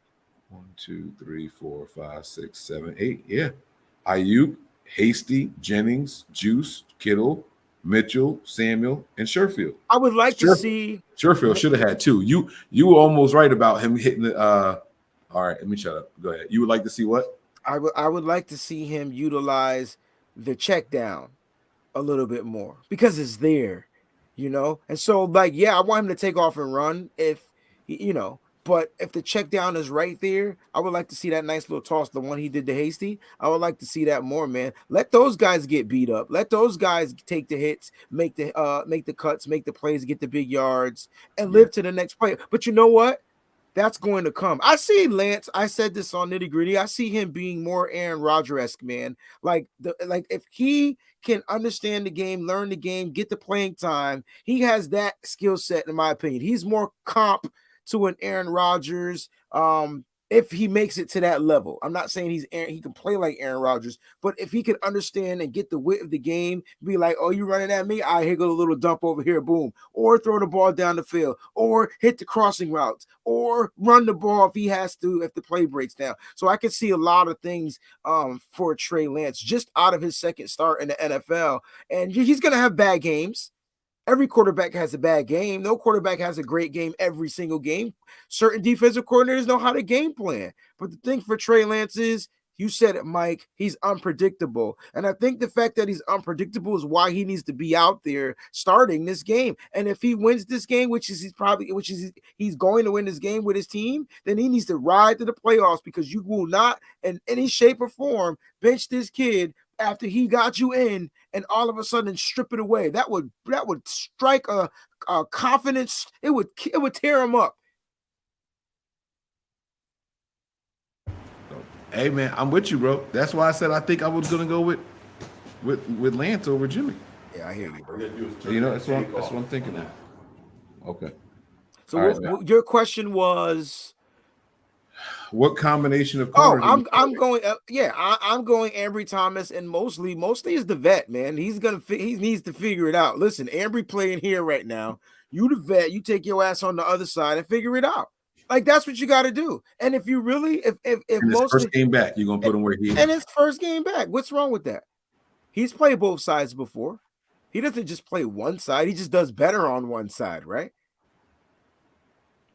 Dante Johnson may not play due to COVID. So if he's not even out there, what are you going to do? So you got to roll with what you got. And we still don't know if he's coming back. And I'm hoping Mosley and I'm hoping Greenlaw is ready to suit up, because I missed him. It gives your team a edge. It takes the fear factor away from the other team, because let's keep it a buck, man. The Rams got weapons. Let's not sit here and look stupid. Like, they might not have outperformed the last time we played, but hey, the Rams are playing for a play, to clinch and all that type of stuff too, man. They want to play a weaker team. Matter of fact, if we win this game, I think we play the Rams in the playoffs in the first round. I think that's how it's gonna go. So, man, I think I think I would like to see Mosley on the side that you say he's uncomfortable with, and don't mess it up for the young guy. Don't mess it up for the young guy. Because, hey, man, Mosley might not even be back next season. Mosley. Or does he have one more year? Did they sign him 2 years? Yeah. Remember he well, signed. they still might not have. Hey, man, that shit happens in the NFL. Everybody man. tried to say it was a 1 year deal with phantom years at the end of the contract, but those years are real for the team. Those years are definitely real. Yeah. Right. So they can definitely keep. But he stays injured, man. So there's ways. Y'all want to move on from every other injured 49 player, but y'all don't want to move on from a Mosley that stay injured. Help me understand that logic. Oh, you gonna zip your mouth? I got you. Because, man, it's people like talk out of one side of their mouth and then the different out the other for somebody else that they like. You know what I'm saying? So I've never been the guy to get rid of it. I was the Jalen Hurd guy. Like, Gotcha. you know, it's not. I'm not the injury get rid of him guy. That's not. I don't get down like that. No, I know. I just saying in general. It's like I think people will be surprised. They went back and looked at Emmanuel Mosley's games played per year. I'm not going to say nothing. Isn't it like 4? Like, am I wrong? Yes, it's not that low, but I think it's like 4, Mike. Go ahead. How many games he played this year? 1? Mosley? Yeah, 3. He played the first 4 games of the year, right? He ain't been going that long, has he? Oh shit, I clicked the wrong thing. Let's look up, guys. Somebody tell me how many games Mosley played this year. You take care of that contribution. I'm gonna look it up. Master Chef, what's going on, fam? That's my dog right there. That's my dog, man. And not trying to jinx us, but wouldn't it be crazy if Trey took us all the way to the Super Bowl and win? Jimmy's smile would turn upside. So you saying he'll turn? Oh man, hey, if it happens, it happens. You know, and there's a possibility. Mike, you gamble. There's a possibility, right? It might be a 1 in a hell chance of a possibility, but all you need is a possibility, right? Yes, sir. He played 0 games his rookie year. I'm sorry, 1. Oh, you got it all. You want to know if he started or games he just played in? Because games that he like when he became the starting DB. Gotcha. Like, okay. Yeah. So 9 in 2019. Okay. 8 in 2020. Are they going to keep going down? No. This year it says 10. Mostly played in 10 games this year? That's what it says. He started 10 games, yeah. So we got all the way to week 10 before he got hurt? 11 technically, because we had a bye week in there. Okay. All right. I stand to be corrected. So, but yeah, I mean, this is that 10 and he's hurt right now is a career high. He said 10 games, get the F out of here. But that's why I'm trying to tell y'all, like this year has been a career year for Mosley. Yeah, but 10 games isn't good for a DB. And if the season adds another game next season, right? Remember it was supposed to be 2 games. They added 1 and it was an experiment. Oh my God. So come on, guys. Like, I don't know. I like the kid when he's out there. He's our best DB right now. Right? When he's out there and healthy, he's the best DB on the roster. He should be. He's the most experienced. I would like to see him and Thomas out there together, man. Thomas is right where he's supposed to be, bro. Thomas is so good that they started targeting Dante Johnson and Josh Norman. Oh, yeah. You know what? You're right. You're right. Like they said, we're gonna go this way. Yeah. I'm sorry, it's inverted. We're gonna go this way. Yeah. It was because Ambry Thomas almost had a pick 6. Yep. Mm-hmm. And I don't know if you guys know. I know a lot of you aren't Michigan fans, but you know I'm a Michigan fan. I wanted Ambry Thomas to get that pick 6 more than anything. You know why? It was on his former teammate Nico Collins. That right there would have been bragging rights. I'm trying to tell you, man. And you know they was talking. And you know they were talking. They probably did the exchange at the end of the game, and that would have been a hell of a boost. That would have been a boost, espresso shot, whatever you want to call it for Ambry Thomas. But he's close. He's close, Mike. He's close, Mike. He's really, really close. What the hell does this mean? I'm in a group chat. My man just sent his location. Hasn't said anything else. Is he okay? He ain't responding to nobody. Okay. I don't know. I don't know how to help that situation. You asked a question while we were talking. I was gonna answer it. I can't remember what it was now. Damn. I can't remember what it was. Can I saw somebody. Go ahead. Who won the jersey? Yeah, so Lima was one person that won one, and then there's someone else on here called Old School Wrestling TV. Okay.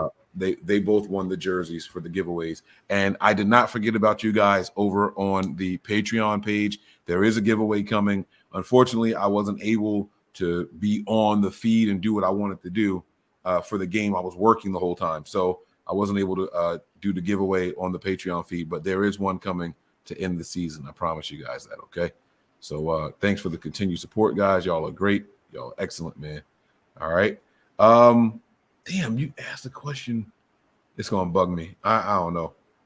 I don't know, man. I can't remember. I can't remember what I was going to say now. I'm excited about this team, man. I am. And I'll tell you what, man, with what we saw from Trey. Do I want to say this? Oh, I know. I remember what I was going to say, but I'm going to say what I was about to say now, and then I'll tell you what I was going to say before, because it's going to piss people off. We'll end the show this way. But if from what we saw from Trey, from what Kyle was able to dial up all over the field, it opened up the run game. If Kyle were to go back to Jimmy, I think that guarantees a win on Sunday. Because that means that he's looking at all this potential, all the unknown. He loves the unknown, right? People have 8 quarters of Trey Lance football to study. That's it. That's all they have to try to pick up tendencies. That's it. Mm-hmm. And so with Kyle being the guy who likes the mystery, that's why he keeps floating out there, Jimmy could play. You know, like we knew Jimmy wasn't playing last week. Like Thursday was there. He hadn't practiced since the two Thursdays before. You know what I'm saying? So like we knew he wasn't going to play there, right? But if Kyle were to make that change, that means that there's something that he really, really likes and trusts about Jimmy in that particular game against the Rams. Agreed. So that's if he's going to go back to the quarterback that we all view as like limited, then he's doing it for a very specific reason.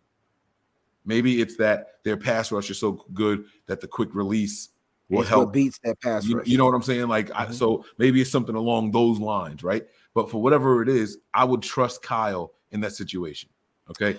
Now, go ahead. Do you want to jump in? No, I kind of get where you're going with that. I think you have to trust Kyle. And I said it. I said Jimmy's 5-0. I mean, Kyle Shanahan hasn't lost to the Rams when Jimmy Garoppolo's out there starting. And so Nick Mullins beat him too. And Nick Mullins beat him, right? And so maybe Kyle Shanahan just beats Sean McVay, and it doesn't matter who the quarterback is, though, Mike. You know what I mean? So I don't think you put a not 95% Jimmy Garoppolo out there, though. I think if he can't grip a football, then you don't put him out there. If he can grip the football and make throws, he was throwing last week. Okay. Per Tim Ryan. I broke the story. I got you. All right. So before I read this, I'm going to say something, and this is going to be the way we change the subject so you don't roast me all night. Okay? I'm going to say this now, and I want everybody to understand. Oh, there you go. Lima says he got his jersey. All right, cool, man. That's what's up. I'm picking the Rams to win on Sunday. I am. And I have a reason. It's my superstition. I picked us to get blown out and embarrassed by the Rams last game. And the exact opposite happened. So I'm going to pick the Rams to beat us again on Sunday in hopes that the same thing happens. I'm wrong. So okay. I'm sticking with it, bro. Okay. Do you remember how bad the games were? We were on a 4-game losing streak or some shit like that, or 5 games, whatever it was. And we had the Rams come in, and the Rams were hot as fish grease. They were the hottest team in the league, and they just got OBJ, and they just got Von Miller. I was like, yo, they going to smoke our boots. And then the night before the game, or 2 nights before the game, what's his name tore his ACL? Robert Woods? Robert Woods tore his ACL. And so you had to play Odell with no time to study. Just get out there and run routes. that ain't the same Odell now, man. I don't It's know. the same damn Odell, man. He ain't getting that many targets, and Matthew Stafford trying to air that hole out into Cooper Cup. Like you take away Cooper Cup, and Sony Michelle wasn't there either. I get where you're going with this. They got some new pieces that they're gonna add in, but ain't no way in the hell Kyle Shanahan. I apologize, Pastor Terradome. Ain't no way in hell Kyle Shanahan is going to allow he's not going to get beat. I just don't see it. It's just like, it's hard for us to beat Pete Carroll. It's hard for Sean McVay to beat Kyle Shanahan. So you can go with your superstition. I got it. I understand who you are. I know you. So you can go with that. I'm just going to say, when we do the other shows, I'm not explaining myself. People are going to hate me. People who didn't see what I just said, when they hear me say it later on. Make sure you clip this part right here. I'm not clipping it. Nope. If they don't see it, they don't see it. I have a logic behind. There's a method of all my madness all the time. People don't always get it. I'm okay with that. I did explain myself though. It's on record. Okay, it's officially on record. All right. So go ahead. You want to take this contribution, man? GSU for life. AJ Brown is a different monster than OBJ. OBJ is not washed up, but he's not the same guy. Pastor Bishop Terradome, huh? He was saying the same way AJ Brown beat the. You would respond to another. I thought you were reading another contribution I missed. That's what I was like. Wait, yeah. Wait, are you calling him a pastor? Oh yeah, he's a Pastor Bishop. He not smoking a cigar in that picture? So what? Wait, time out. Time out. Pastors can smoke? I don't know. I'm assuming they can. They're human beings. They can do whatever they want. Pastors can smoke, have sex, drink. They can do whatever they want. All right. No disrespect. I'm not trying to be rude. Now I'm looking at, or maybe it's rings on his finger. It could be rings too. I thought, see, hey, Mike, why are you judging, dog? No, because I'm a cigar smoker, so that looks like the cigar smoke. Look at me. So what if it is? I'm not judging you. I didn't know he was a Hey, never mind.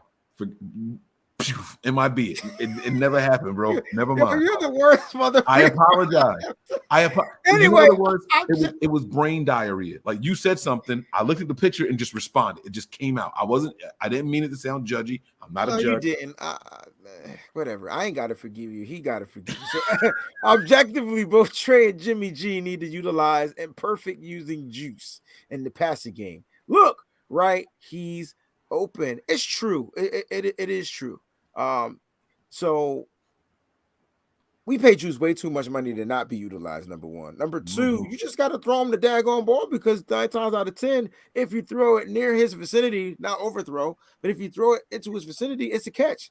And so this is probably the game you're going to see that. It's a possibility. I will be doing the show in the morning, guys. 11:30 a.m., 11:30 to 12. Half-hour shows. That's all I got. I'm at work now. Is tomorrow Wednesday? Tomorrow's Wednesday. I'm supposed to be doing something at 11 tomorrow. What am I supposed 11:30, because I got a meeting from 11 to 11:20. Oh no, I was thinking. Sorry. Okay. Oh, I was saying, I thought you was gonna jump on with me. You're just gonna do a morning show. Just have some talk, have some fun. You're more than welcome. You know what I mean? All right. 11:30, you said? Yeah. I might be down for that. I got to figure out what I'm supposed to be. I'm supposed to be doing something Wednesday at 11. I remember reading Wednesday at 11 for something. If you had an iPhone, Mike, you could put it in the calendar. I have Oh shit! Hold on. Let me check my calendar. Don't you love our relationship, ladies and gentlemen? Isn't it wonderful? I know what I'm doing tomorrow. It's on the calendar. I gotta help my mom's company is switching their 401k.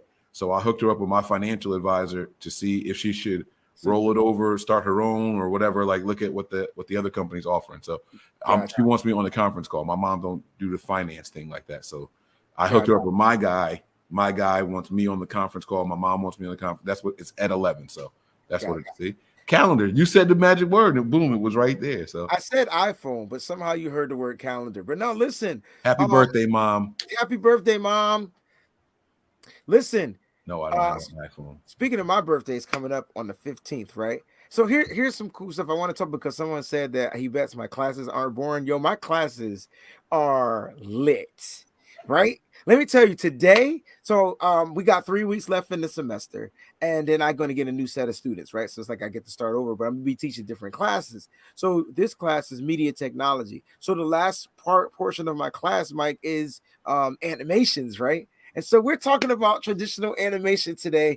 And I felt like for the first time, the kids was like glued to like my mouth as I was talking. I said, I'm not doing no PowerPoint. Y'all don't pay that no attention anyway. I'm just going to talk to can we just do a talk? Let's just talk. Yo, it was glued. And then the moment you mentioned Disney, Nickelodeon, Hanna-Barbera, Warner Brothers, like when they did their activity today, I was excited. Like I was That's like, why you tweeted something about cartoons today. Yeah, I saw you tweet something about cartoons. I was like, what the heck did you tweet? Yo, I don't remember, but it did have something to do with cartoons. Listen, they had me amped. Like they were thinking of cartoons, and it had to be traditional. So traditional animation is hand drawn, right? It's nothing on a computer. It has to be hand drawn. So they were coming up with some stuff, man. One kid came up with the Steamboat Willie. I was like, oh snap! So it was a fun class today. This section of the unit. Oh, you said what's your favorite Pixar? Oh, Pixar, because top 5 Pixar. The kid mentioned Toy Story, and I'm like, that's not my favorite, yo. Toy Story is the top 5, though. Toy Story is in top 5, but that's not my one. What's your one? By Pixar, I got to look at their.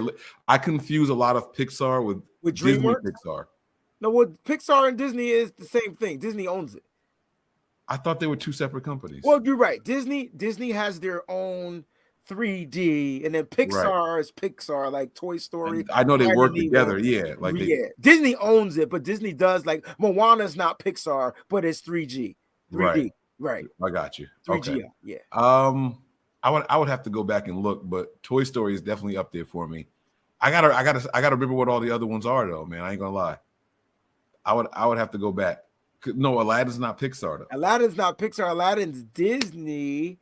All the way, and it's traditional animation. Look, I'm teaching you guys. Monsters Inc. Monster Inc. was my top one. You like wait. Monsters Inc. was legit. You like Monster Inc. more than Toy Story, bro? I did like Monsters Inc. more than Toy Story. It was so my top 3 would be Monsters Inc., Finding Nemo, then Toy Story. What? Cars is in my listen. Cars is in my top 5. Toy Story has the best. Not Inc. University. Monsters Inc. Like. Yo, that joint was dope. Yeah. What happened? No, I was just reading. I just stopped. I just said it was dope. No, Toy Story has the best animated scene. Just the one scene where they're in the gas station. Bugs Life was dope too. But Bugs Life, wasn't that DreamWorks? Yeah, I don't think. Yeah, that's not Pixar.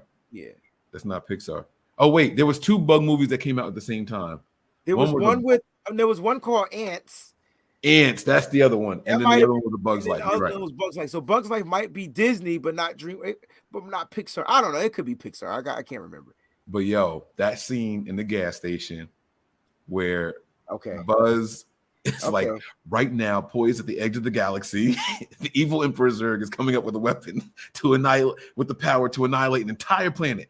I alone have information that reveals that weapon only weakness. Why do you know this whole? And you are but the way Woody was just looking at him and just snapped. You are a toy. Yo, right.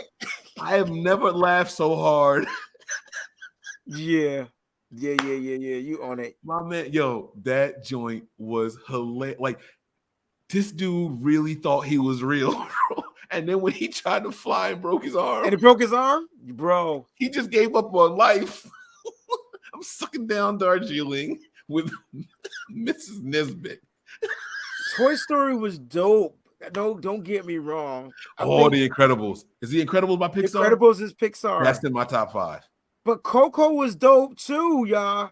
And I did like Toy Story 2 better than 1. Toy Story 2. Toy Story's hard. You got to put them all in there, yo. It's not fair. Toy Story 2 is when Andy went to college, right? No. Wasn't that Toy Story 3? Or was Toy Story 3 when he was an adult and he had to buy his toys back from the tag sale? I can't remember. It's like when dude painted over. Yeah. Yes, that's when they introduced Jesse and the whole. Okay. Bro, Toy Story is really good, man. I'm sorry. I'm sorry. I know this is not Niners, but Nisbet. This he slapped it with his own hand. Bro, he slapped it with. Hold up. Wait. One more thing. Woody's over there in Sid's house. I'm going to get off of this. You got me started. Toy Story is definitely my number one, I think. Bro, my man was trying to convince everybody to throw the rope over so him and Buzz could get out of there, right? He was like, Buzz, will you give me a hand? And Buzz throws his arm up there. So then Woody start like talking, holding Buzz's arm. So like, look at his Buzz, right? And then he stands up and he's got his arm in his hand. People miss it. Yo, Rex threw up. He's like, oh! I missed it. Listen, Terradome, this is it. Cars, The Incredibles, Toy Story, Monsters, Inc., Nemo. I can't leave out Lightning McQueen. Oh, this is the hardest question ever. Bro, I gotta see the whole list. The Incredibles is in there, Toy Story is in there, Monsters Inc. is probably what was the fish with Will Smith? Finding Nemo. No, the fish with Will Smith. Will Smith did that. That's DreamWorks. That's DreamWorks. Okay. That's Shark Tales. That was fun too. Shark Tale, but that's DreamWorks. Okay. Hey, Terradome, since you already up here, man, let me tell you. I promise I wasn't judging. I can't believe we saw that. I started because I was going to apologize. I promise you, I was not. Listen, my grandmother's a pastor. I don't judge nobody. I judge no man. I promise you, except for when I'm like analyzing football. That's it. I don't judge people's characters though. So I was not doing that. Madagascar is Pixar. Madagascar is DreamWorks. What was Shrek? Shrek was DreamWorks. That's the number one DreamWorks film of all time. Okay, Ice Age is Pixar. Oh, Ice Age is Pixar. Oh, shoot. And they got a new Ice Age coming out. I got to slide Ice Age into the top 5.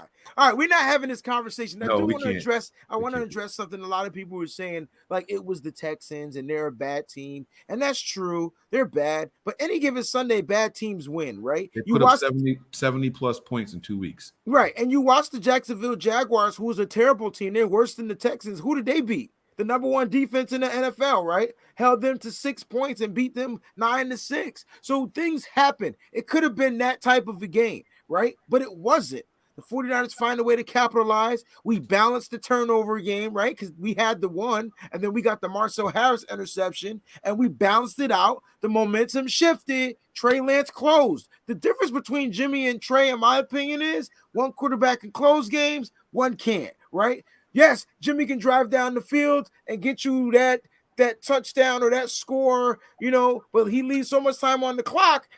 It ain't, we still lose the game. You know what I'm saying? I'm just saying, we got about 3-4 of those this season. So that's one of the things I like about Trey Lance, man. He's going to close and finish. And Mike, you said something about the 49ers team. They were resilient this week. I don't care who they were playing. They were trailing. They couldn't figure out how to get started. But once they got started, it was hard to stop. And so I definitely liked it. And y'all out there, I understand y'all love Jimmy, and it's cool because he did things for the 49ers that Trey Lance didn't do yet. He got us to Super Bowl. Understand that. But just remember this, we lost. And so I'm saying that to say that it's okay to move on. It's okay to move forward. I mean, the team did. They drafted a guy. They traded 2 first-round picks. They drafted a guy, and they at some point are going to move on. So it is what it is. We just got to accept it. I can't wait for people to realize it's not Trey versus Jimmy. It's not. It's not 49ers versus everybody. Everybody. That's it. That is it. That's why I'm not going to lie, man. I'll be asking people, if we could rework Jimmy's contract and bring him back as a backup, would you want him? And people are saying no. I mean, I would accept that, but Jimmy wouldn't accept that. I mean, yeah. But Jimmy's not trying to be a backup quarterback in this league. And he might not have to. He might not be there yet in his career. He might not have. You get what I'm saying? Like he doesn't feel like he's there yet.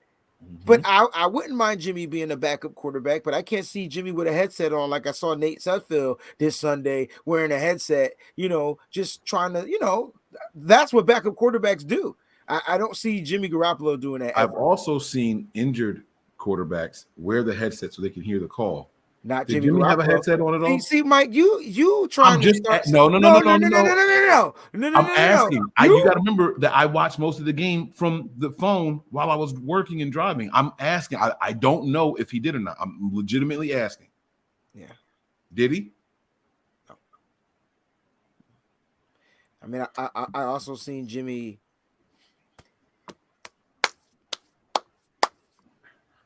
I mean, I seen all that with the right hand. So I mean, I don't. I just saying. You go back and watch it. Oh, somebody said they saw Jimmy with a headset. I didn't see Jimmy with a headset. I didn't watch the game about 3 or 4 times, but it's possible I missed something. Okay. No, Tara's saying no headset for Jimmy. Okay. I remember people saying Jimmy. Oh, maybe they saw him with the headset on, but just not this game. Maybe. I heard people saying Jimmy was smiling while Trey was getting yelled at by Kyle. That's not what I said. No, I didn't. No, I didn't say you. No, I said I heard people saying that. Well, I saw that. I saw that online. Well, so the tweet that I put out, and maybe y'all can help me, and I understand if y'all don't want to. I put out a tweet, right, Mike? And I don't know if you saw it, but all I asked, I said, I have a maybe it was your tweet. So I had a 2-part question. I said, was Kyle yelling at Jimmy? I mean, was Kyle yelling at Trey Lance? That's question number 1. Debo or something like that. Right. And then I said, what is Jimmy smiling about? And they took it like so out of context, because all I asked him was he yelling? You could have said, nah, he wasn't yelling. He was coaching him, blah, blah, blah, whatever. 2 completely different questions. Right. And then the second one was, what was Jimmy smiling about? Why does it matter what he's smiling about? The other people were smiling. You didn't mention them. Why? I don't care about them. I want to know what Jimmy's smiling about. Like, that's why I said Jimmy. Like, and so it got so taken out of context. Like, people started saying, oh, I'm reaching and I'm doing this. I'm trying to fish for a story. I don't got fish for shit. Matter of fact, I go buy fish from the fish market. I don't got a fish. That's not who I am. Y'all know that. I'm not a fisher. I'm not a fisherman. If Jesus had me getting fish, we wouldn't have anything to eat. But I'd be there and cook it for him. I guarantee you I could prepare the fish. I could season that junk up with some Lowry, some salt, some pepper. You know what I'm saying? I'll bring it down. I'm just saying. There was no context. It was just a couple of questions that were open and you could answer it. That's it. There was no context. I just put the video for y'all to see it, and then y'all can interpret it how y'all want. You know what I was hoping to get out of it? You ever see those video reels where we like people would do overdubs to the audio and kind of like guess what they were trying? That's what I was going for, but I can't explain all that in a Twitter tweet because you only get 100 and something characters. That's all. That's it. It wasn't nothing I got you. to down Jimmy, but that was my tweet. I think. Right. Okay. It's just 2 questions. You can answer the questions. You don't got to answer the questions. I can give 2 flying. And not necessarily rhetorical either. They were just they weren't rhetorical. There were 2 questions that you can answer. Like if I asked you that question, what was Jimmy smiling about? What would you say? I don't know. I don't know. I didn't see it. Yeah, that's what I would have said.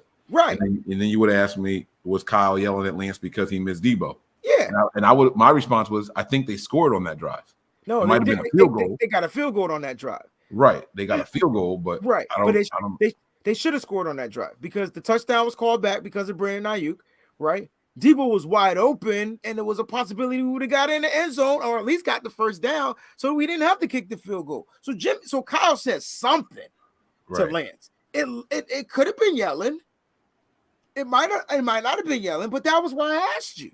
And so it looked like Lance was getting consoled.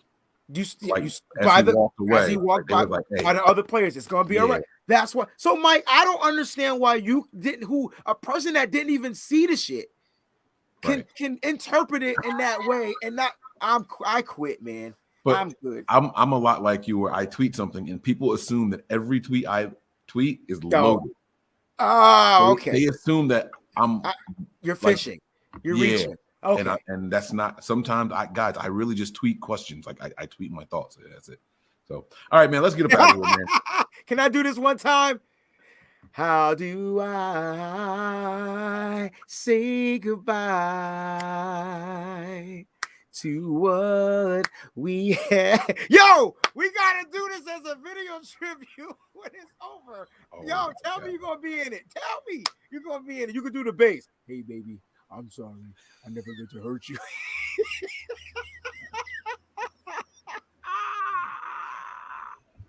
You messed up, bro. I'm sorry, y'all. I'm just having some fun, man. It's all love. Hey, Jimmy. See? You gave us some good memories. We did have some good times. We did. Yo, can we do this? I got the vocals, bro. I remember the Saints game. And don't forget Carolina.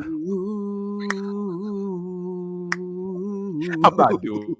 Yo, go on, Mike. Yo, let's just have some fun, bro. We probably get like 210,000 views on that joint, bro. Have some fun. You know what I mean? Hey, guys, if y'all want Mike and I and the rest of the crew to do it, It's So Hard to Say Goodbye tribute, let us know in the chat. Comment in the comment section at the end of this show. Comment if you want that in there, and we'll go ahead and put it together at the end of the season. All right, there you go. I'm with it. All right, man. We're going to get up out of here, man. Let's do some final thoughts, and let's go home. Literally, I got to go home. I'm at somebody else's house. Oh, snap. Believe it or not, I'm at a teacher's house. He got work in the morning. He left me. I don't know if you saw me dap my man, and he was telling me how to turn off the heaters, bro. Yeah. My bad. Listen, my final thoughts are it's good to see that the 49ers are 9-7. Unfortunately, man, they control their own destiny. So the only thing they should be worrying about right now is beating the Rams. They shouldn't be thinking about no Saints. They shouldn't be thinking about no Eagles, which the Eagles are already clinched. They should just go out there and worry and focus on how to beat Sean McVay and how to beat the Rams team so that they can hold that 6th spot and keep themselves in the playoffs. They put themselves in this predicament. They're going to have to find themselves out of this predicament by winning. And so if they do that, they're going to be fine. Love you all out there. Guys, make sure you support my channel, the Wayne Breezy channel. That's where you get the Nitty Gritty Niners talk show and all the other stuff we got going on. So it's going on. It's going to be popping. Mike, I hope to have you on the morning show tomorrow if you're free and not working out the financials. If not, you're definitely more than welcome, bro. All right, man. I appreciate it. I'm going to try to be there, man. I might be from the car, but fine. I'll be there. Guys, man, be safe out there, especially if you guys are dealing with this winter weather that they say is coming. You guys be careful wherever you are. Remember, guys, we said it a couple minutes ago. It's not Jimmy versus Trey. It's Niners versus everybody. That's all I got for you guys, man. I'm picking the Rams, and don't kill me for it. Just don't kill me for it. That's all I got. It's Niners versus everybody, but I'm picking the Rams. I got to do my part, bro. It's like me ordering wings on game day. Mike, you eat lamb chops? I've never had them before. If the Rams win, you have to eat lamb chops. Okay, deal. Grilled lamb chops. Grilled. Okay. I'm going to call around. I'm going to find them somewhere, and I'm going to eat them. Tastes like chicken. No, it don't taste like chicken. Dang. No, they taste good. You got to use rosemary in your seasoning if you're going to cook them yourselves. Make sure I'm not cooking something I never had before by myself. Gotcha. I'll get it from a restaurant somewhere. Gotcha. So. Well, you're going to spend a lot of money if you get them from the restaurant. You might as well just go to the store, grab a couple lamb chops for like $15 and just grill them up yourself. Add some salt and pepper, some rosemary. They're really good. It's supposed to be cooked like steak, like just lightly. Cook them like, Yeah. Yep. Okay. All right. Cool. All right, guys. That's gonna do it, man. We're gonna get up out of here. Prepare for glory. Anticipate pain. But always remain faithful. We out of here, y'all. Peace.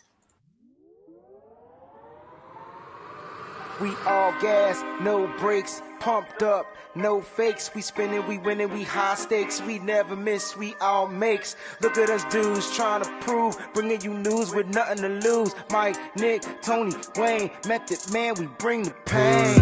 Hey, see, I'ma confess it. We under the pressure. If you looking to find us, them nothing but Niners. Nothing but Niners. We nothing